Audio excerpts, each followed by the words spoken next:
Bendiciones, iglesia. Que Dios, qué bueno ha sido Dios en permitirnos estar un domingo más en su casa. Amén. Hoy quiero compartir con ustedes un mensaje titulado Imperfectos. Una sola palabra, imperfectos. Y bueno, ¿de dónde nace el título de este mensaje? Cuando uno está estudiando alguito de teología, o aquí las personas que han tenido la oportunidad de estudiar algo de teología, en una de esas clases uno aprende sobre la veracidad de la Biblia. ¿Y qué es la veracidad de la Biblia? En pocas palabras, son como las pruebas de que la Biblia es confiable, de que es un texto totalmente confiable.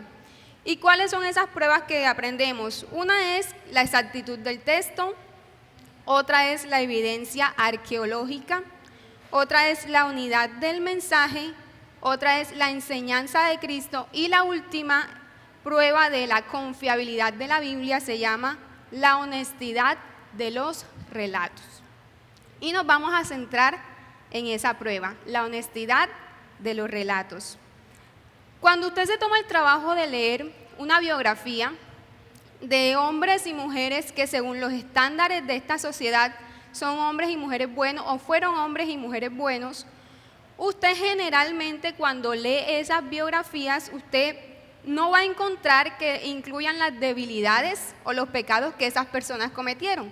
Casi siempre se enfocan en las virtudes de esas personas y tratan como de encubrir todo lo malo que hicieron y solo muestran lo virtuoso de la historia de estas personas. Normalmente eso lo encontramos en una biografía, pero la Biblia es diferente.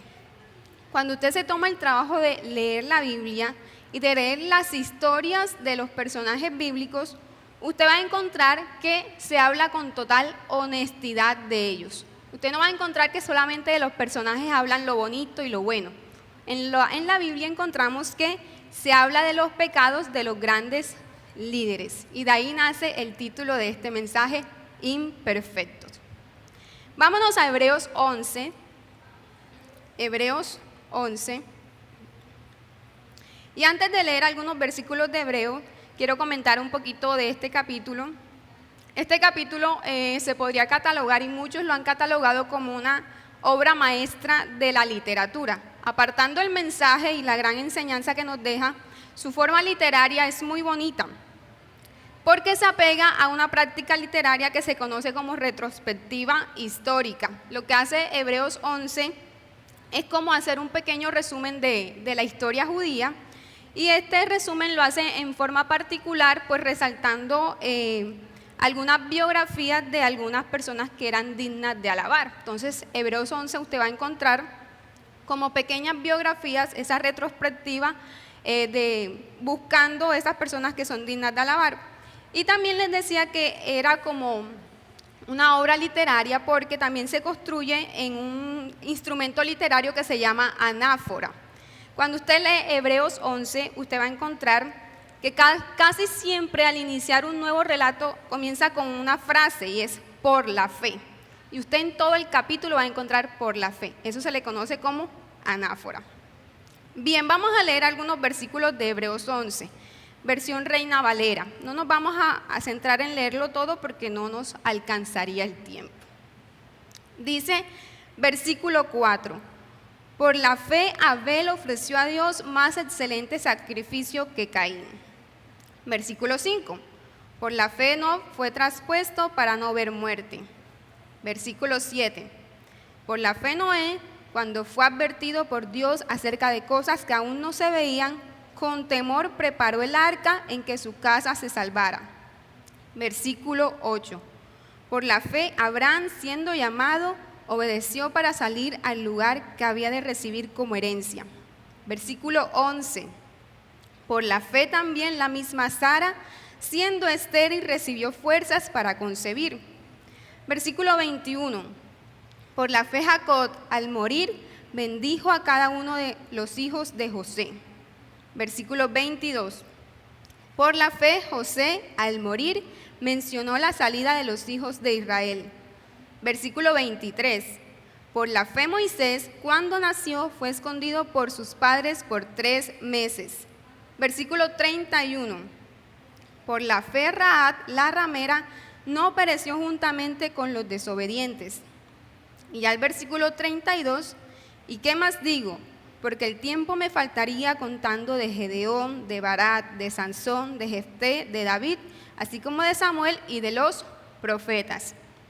¿Cómo está construido Hebreos 11? Bueno, en el primer versículo, el escritor de Hebreos lo que hace es hacer una definición de fe. Y creo que esa es la definición más famosa que conocemos.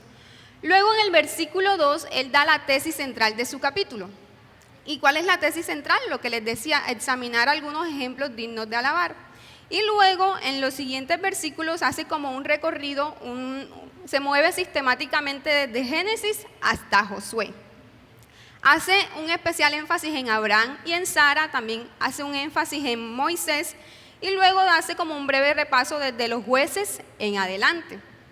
Y ya en los últimos 2 versículos hace una comparación con los creyentes del Antiguo Testamento y con los cristianos de esa época y hace como un puente para el capítulo 12. En eso consiste Hebreos 11. Pero ¿por qué le hablo de esto?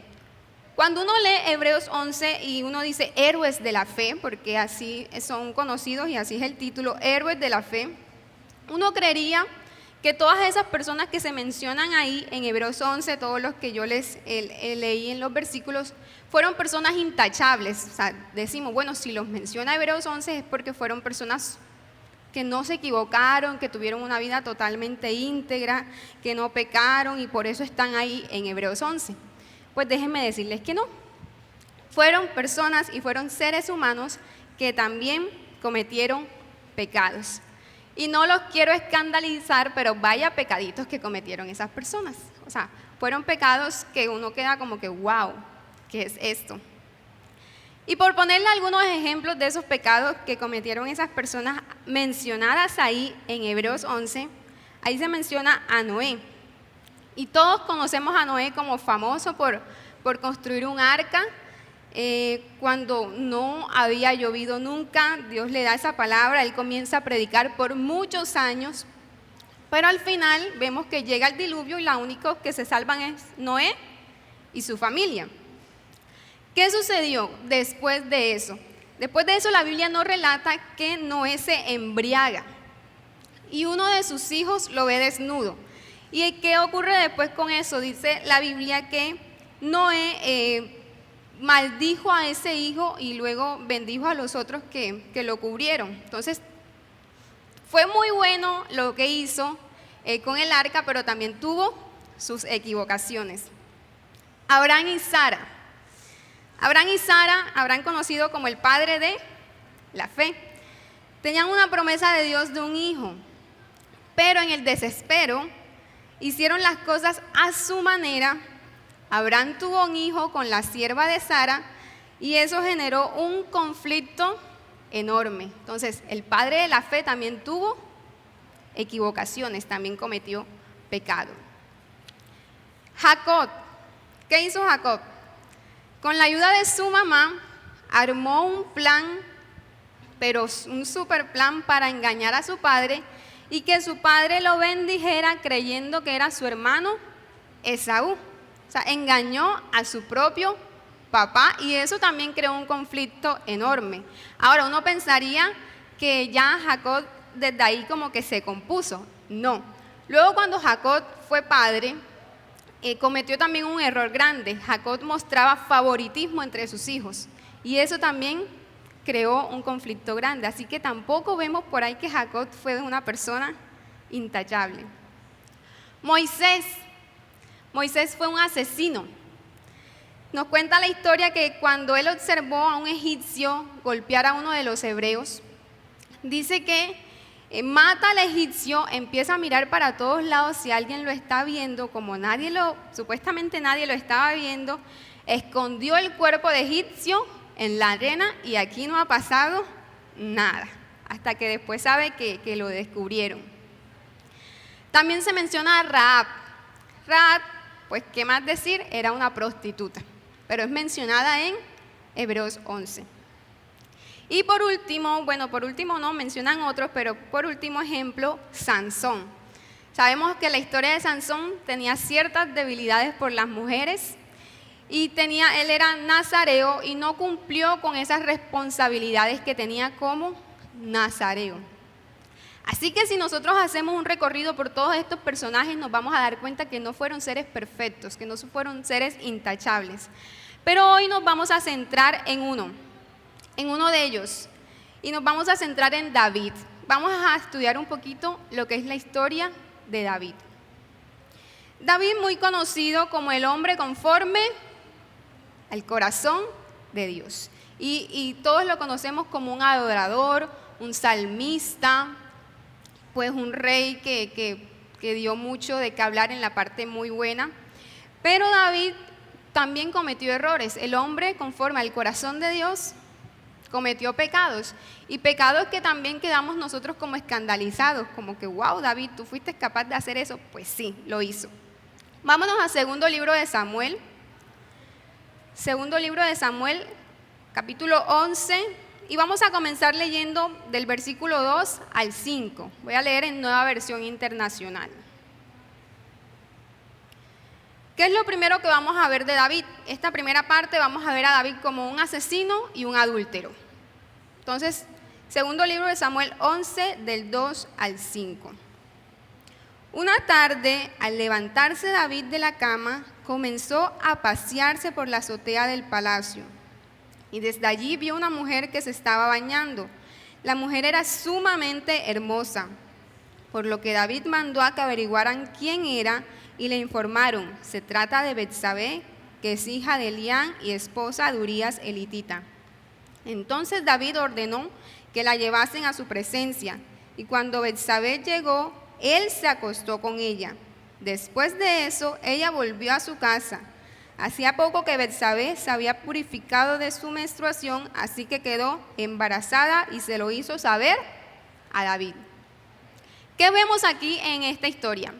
Si leemos el versículo 1, pues nos indican que era el tiempo en que los reyes debían estar en la guerra.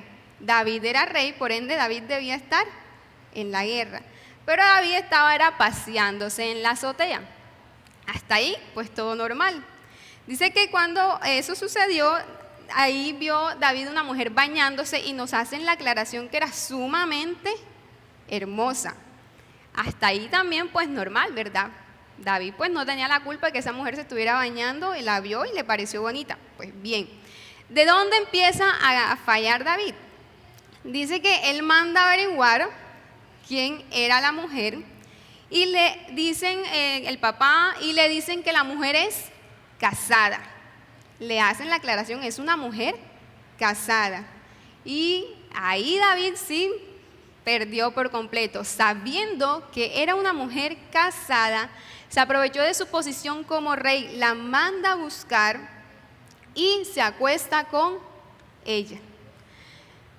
Yo creo, pues la Biblia no lo dice, pero creo que David como que pensó que todo iba a quedar ahí, porque él la manda a buscar, se acuesta con ella y ella regresa a su casa. Listo, como que ya me complací, ya me di el gusto que quería. Pero resultó un pequeño detallito que no estaba en los planes. La mujer queda embarazada. Betsabé queda embarazada. Entonces, ya miren por dónde vamos. David manda a buscar una mujer casada y ya miren por dónde le está saliendo esto. Ya la mujer está embarazada. Leamos los siguientes versículos, del 6 al 9.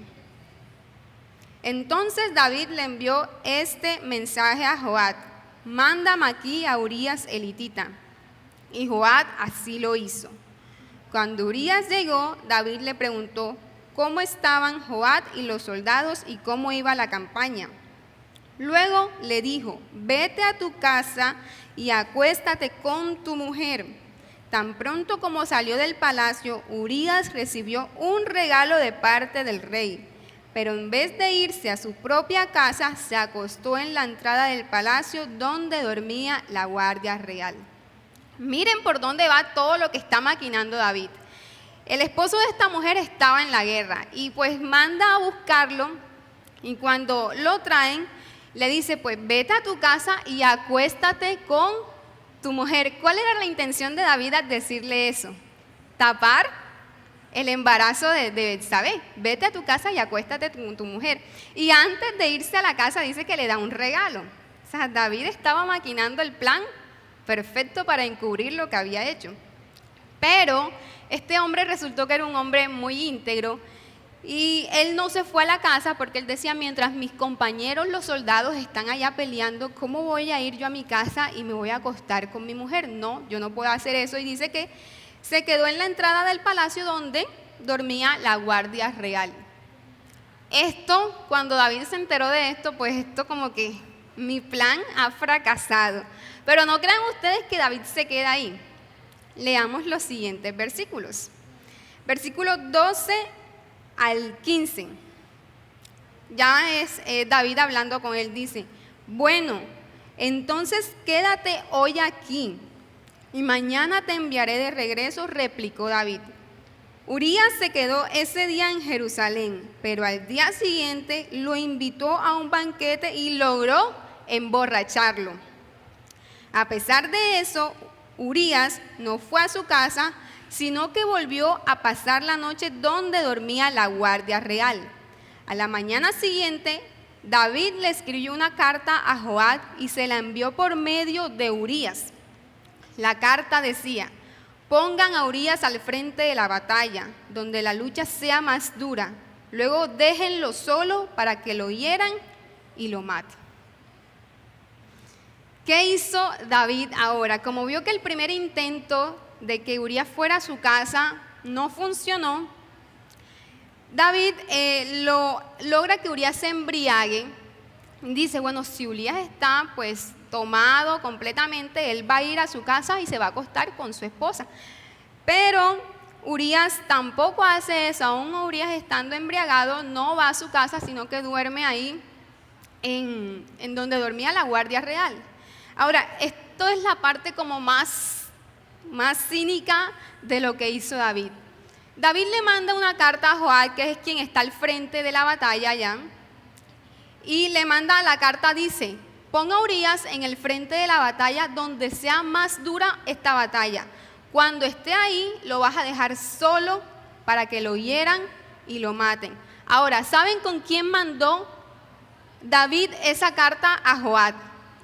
Se la mandó con el mismo Urías. O sea, el descaro más grande. Manda a matar y la misma persona inocente de todo es quien lleva la carta donde va su sentencia de muerte. Miren hasta dónde está llegando esto de David querer encubrir ese pecado que había cometido. Comenzó como con algo que él pensaba que iba a quedar ahí hasta llegar al punto de mandar a matar al esposo de Betsabé para tapar todo. Y efectivamente, si seguimos leyendo los siguientes versículos, nos vamos a encontrar que Urías es puesto al frente de la batalla y muere. Ahora, ¿qué pasa después de que Urías muere? Versículos 26 y 27. Dice, cuando Betsabé se enteró que Urías, su esposo, había muerto, hizo duelo por él. Después del luto, David mandó que se la llevaran al palacio y la tomó por esposa. Con el tiempo ella le dio un hijo, sin embargo, lo que David había hecho le desagradó al Señor. Pensamos que de pronto ya iba a quedar ahí, pero miren, apenas David se enteró que ya Betsabé había terminado el luto, le dijo, mándenmela a traer que yo la voy a tomar por esposa. O sea, David en ningún momento de todo ese recorrido, de todos los pasos que hizo en ese plan, vemos que él tuvo como un momento de lucidez en decir, esto estuvo mal, tengo que parar. No, él siguió, hasta que vio que ya Betsabé había soltado el luto y listo, tengo lo que quería. Pero el versículo 27 al final nos hace la aclaración y dice, lo que David había hecho le desagradó al Señor.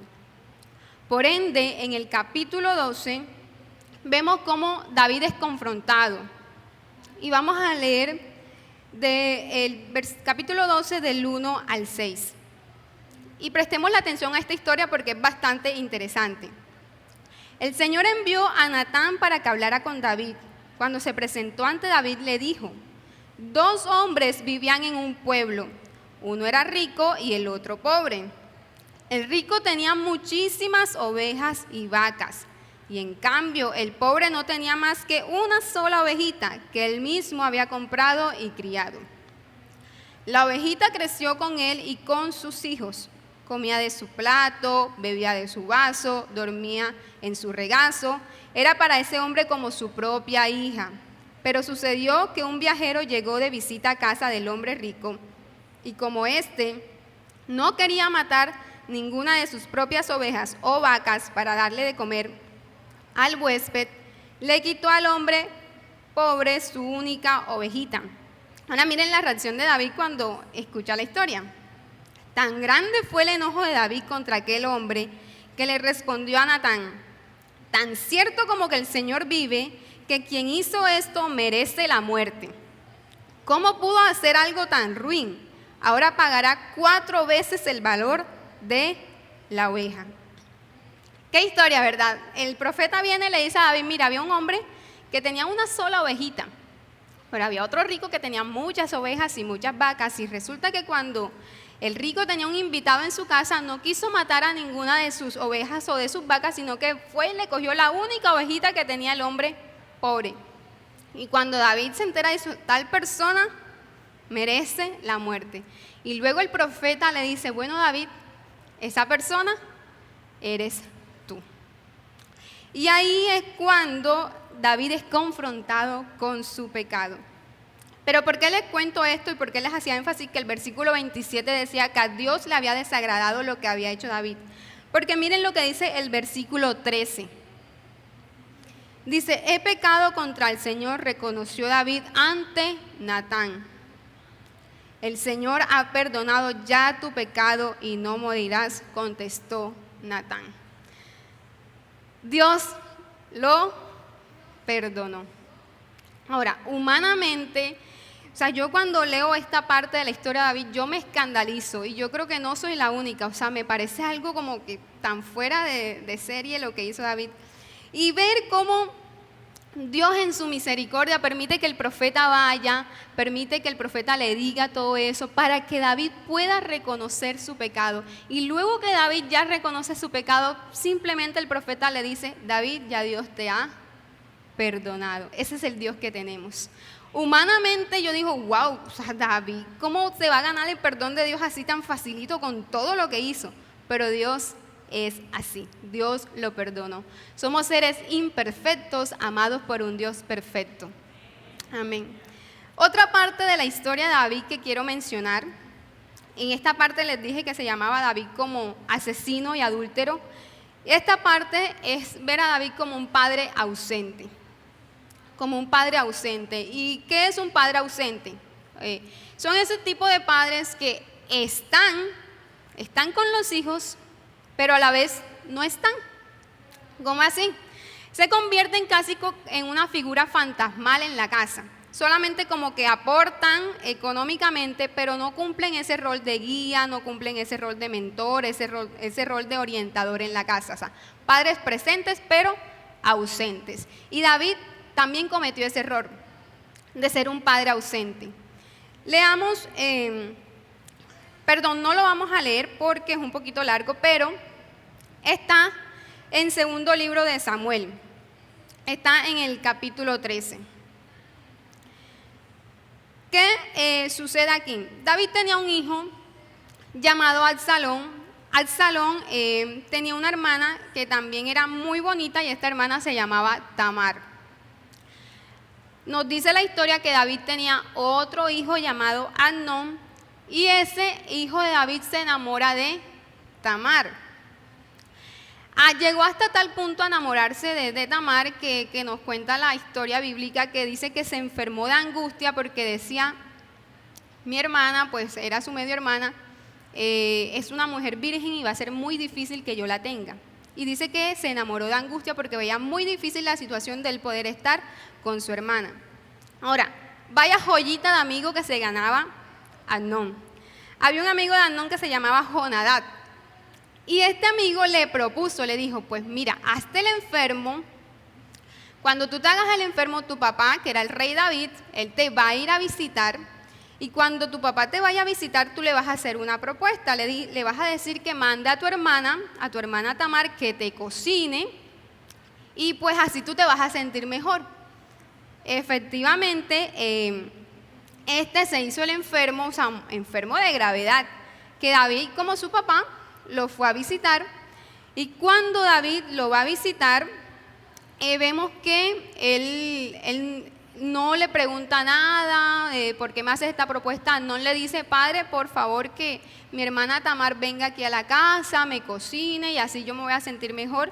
David no le pregunta por qué ni nada de eso, sino que David enseguida manda a buscar a Tamar. Está en segundo libro de Samuel, vamos a leer ese versículo. Segundo libro de Samuel, capítulo 13, versículo del 21 al 22. Dice, cuando el rey 13:7. Dice, entonces David aceptó la propuesta y envió a Tamar a la casa de Amnón para que le preparara algo de comer. No le preguntó absolutamente nada, y esto es una de las cualidades o una de las características mejor de los padres ausentes. Complacen a los hijos en todo, como tratando de llenar algún vacío que han dejado. ¿Qué sucede después de esto? Pues Tamar, obedeciendo a su padre, fue a la casa de Amnón, le preparó la comida. En ese momento Amnón manda a desocupar toda la casa. Tamar le va a entregar la comida y él le dice, no hermana, yo quiero que tú me la des tú misma. Bueno, ella va al cuarto donde él está, trata de darle la comida ella misma. Dice la historia que él la toma por la fuerza y viola a Tamar, la viola. Y cuando él termina de estar con Tamar, dice que fue tanto el odio que sintió por ella que la echó de la casa. Y esa mujer, pues ustedes se imaginan una violación, y en esa cultura era una princesa. Ella dice que sus vestiduras se las llenó de ceniza, salió llorando, todo eso, porque su propio hermano la había violado. ¿Qué piensan ustedes que hizo David en esa situación? Tenía un conflicto grande en la familia, o sea, no era una peleita de hermanos ahí que había sucedido, de que los hermanos se jalaron los pelos y ya no se hablaban. No, era tremendo conflicto que había en la familia que ameritaba que David como papá interviniera. ¿Qué hizo David? ¿Cuál fue la reacción de David? Segundo libro de Samuel 13, 21 al 22. Dice,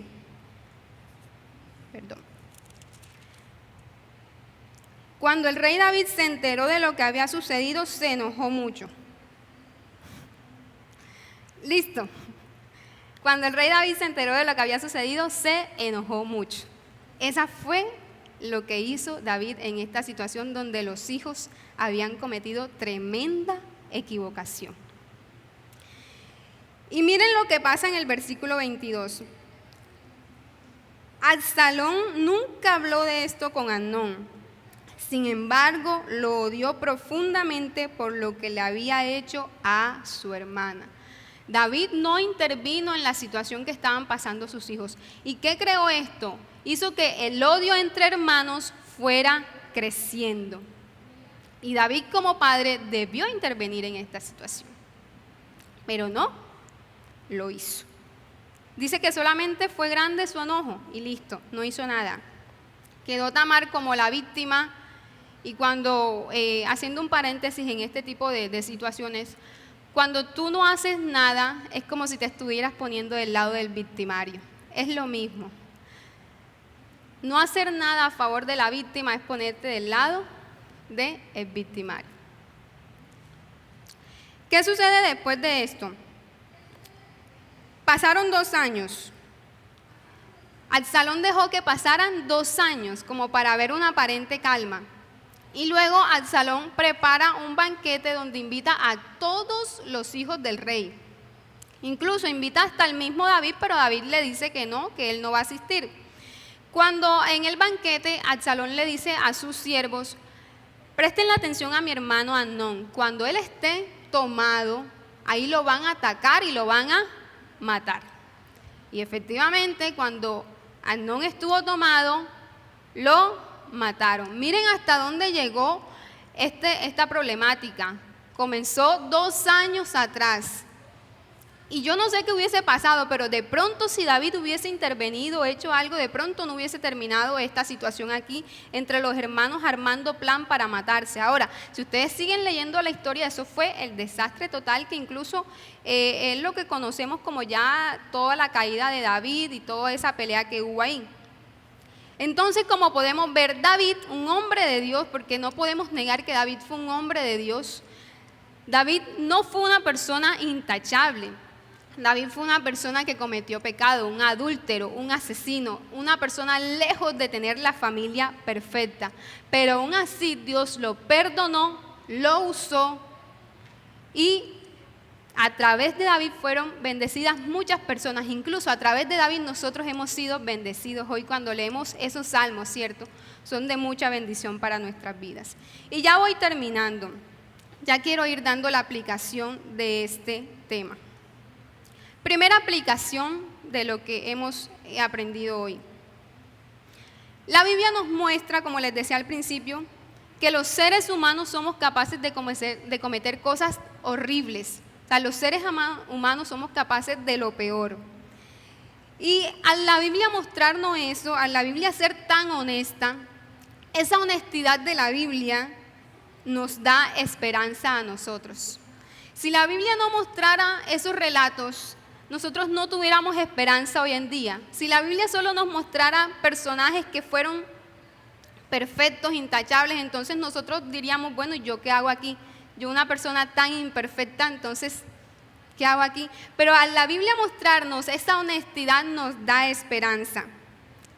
La Biblia nos muestra cómo un Dios que es perfecto obra en el ser humano, que es un ser tan imperfecto. Y eso a mí me da esperanza. Segundo punto. La Biblia es muy clara en decir que Dios es el mismo ayer, hoy y por siempre, ¿verdad? Dios no ha cambiado y Dios no piensa cambiar. Y así como Dios usó en la antigüedad seres humanos que pecaron, Dios sigue usando hoy también seres humanos que pecamos. Dios está usando los mismos métodos. Ahora, no pensemos nada más que ese fue el Dios que usó a los personajes en la Biblia, que solamente usó a esos personajes en la antigüedad. No, hoy Dios es el mismo. Dios sigue usando personas que fallamos, que tenemos debilidades, que tenemos familias imperfectas, que a veces nos desesperamos, que a veces estamos en angustia, que a veces no sabemos qué hacer. Dios sigue usando ese tipo de personas. Es más, yo me atrevería a ir más lejos porque a veces eso nos escandaliza. Dios puede seguir usando una persona que fue un asesino. Dios puede seguir usando al que Él quiera porque ese es Dios. Y Dios no ha cambiado. Tercer punto, ¿por qué sucede esto? Por gracia. Por gracia.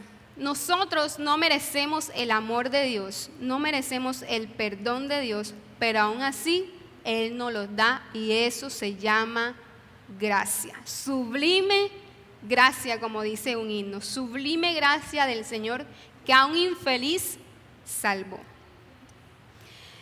Cuarto punto. Hay una canción que dice, todos estamos en la escuela de la gracia. Y el cuarto punto se llama así, todos estamos en la escuela de la gracia, hermano. Aquí ninguno se ha graduado de la escuela de la gracia. No se han graduado los pastores, no se han graduado los ancianos, no se ha graduado el grupo de alabanza. Nadie, ninguno de los que estamos aquí se ha graduado de la escuela de la gracia. Todos los días recibimos esa gracia inmerecida de Dios. Y por ende, porque todos estamos en la escuela de la gracia, nosotros debemos aprender a ver a nuestro prójimo bajo esa gracia. Como cristianos tenemos la mala costumbre de andar criticando y juzgando y condenando a nuestro prójimo. Y resulta que todos aquí somos pecadores. Lo único diferente es que tú pecas diferente a la manera en que yo peco. Pero todos somos pecadores, que hemos recibido la gracia de Dios. Y en este punto, ya es el penúltimo punto, quiero que prestemos mucha atención. Quiero hacer énfasis en este punto, y este punto se llama: la gracia no es una licencia para pecar. Porque les he dicho que Dios nos ama, somos pecadores, nos perdona y listo. Y a veces de pronto con eso podemos pensar, entonces, si yo tengo la gracia de Dios, tengo la licencia para pecar libremente. Y la gracia no es una licencia para pecar. Quiero que miremos la gracia de otra manera. De pronto alguien puede mirar la gracia como el permiso libre que Dios ha dado para pecar.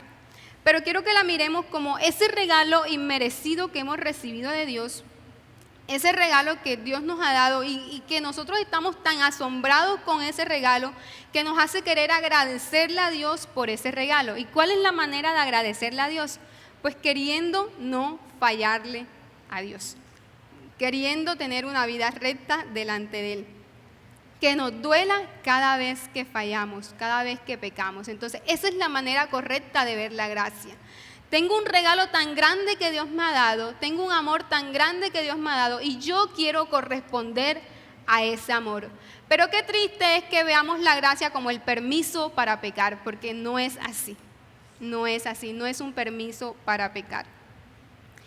Y el último punto es: ¿cómo le predico esta gracia a otros? ¿Cómo le enseño esta gracia a otros? Cuando Jesús estaba aquí en la tierra, si usted lee las historias de Jesús en los evangelios, usted no va a encontrar que Jesús le mostraba el evangelio, le mostraba a los demás su palabra como que con un mensaje de temor, infundiéndoles miedo, haciéndolo que la gente estuviera atemorizada. ¿Cómo mostraba Jesús su mensaje? A través de la gracia. Jesús acercó a una mujer adúltera donde todas la estaban condenando y Él no la condenó. Jesús se acercó a muchos que en la sociedad eran considerados que no merecían pues estar con Él en la sociedad, que no merecían un buen puesto, y Jesús se acercó a ellos. Así Jesús mostró el mensaje.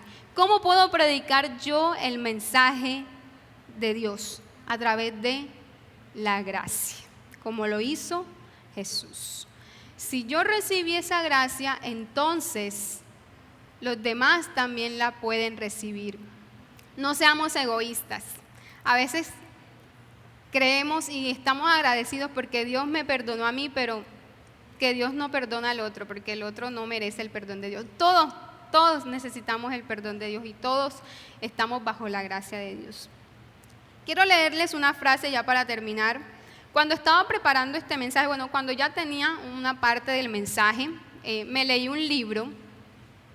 Y este libro, no les voy a mentir, este libro me ayudó mucho también a mirar esto de otra manera y alimentar algo del mensaje. Y en el libro se habla de la gracia, y en el libro el autor dice que la gracia debe ir siempre unida con la verdad. Nunca pueden estar separadas. La gracia y la verdad deben estar unidas.